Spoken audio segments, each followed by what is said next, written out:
Une série va être diffusée dans les écoles pour lutter contre le harcèlement et la violence chez les jeunes. C'est la ministre de l'Éducation nationale qui l'a annoncé. On t'explique. Le JT, le JT, le JT. Cette série, t'en as peut-être déjà entendu parler. Elle s'appelle Adolescence. Elle est sortie sur Netflix en mars 2025 et elle a eu un immense succès partout dans le monde.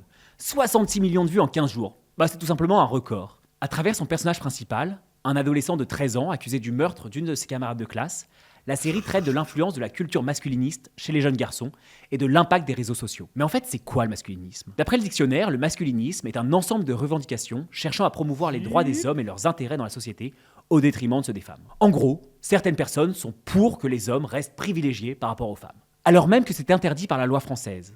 En effet, dans le préambule de la Constitution de 1946, on trouve la phrase suivante. La loi garantit à la femme dans tous les domaines des droits égaux à ceux de l'homme. La ministre de l'Éducation nationale, Elisabeth Borne, qui était aussi l'ancienne première ministre, a annoncé le 8 juin que la série allait être utilisée pour, je cite, proposer 5 séquences pédagogiques aux jeunes. La série sera donc montrée dans certaines classes à partir de la 4e afin d'illustrer certains comportements problématiques et pour lutter contre les violences et le harcèlement.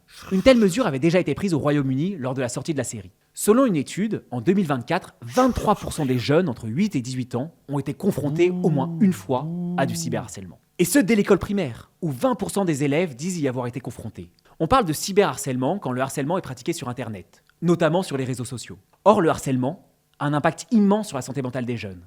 En effet, une victime sur 3 dit en avoir tiré une souffrance extrême. Et plus de la moitié des enfants ayant subi du harcèlement ont perdu confiance en eux et ont rencontré des difficultés dans leurs études. Chaque année, le gouvernement français planifie une grande cause nationale.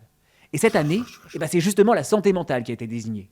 La décision de la ministre s'inscrit donc dans cette volonté d'améliorer la santé mentale des jeunes, en faisant prendre conscience aux harceleurs des conséquences dramatiques de leurs actes et en donnant aux victimes les moyens de se défendre. Alors si tu es victime ou témoin de harcèlement en ligne comme en physique, n'hésite surtout pas à en parler à tes proches, que ce soit des membres de ta famille, des enseignants ou même des amis, afin de trouver une solution.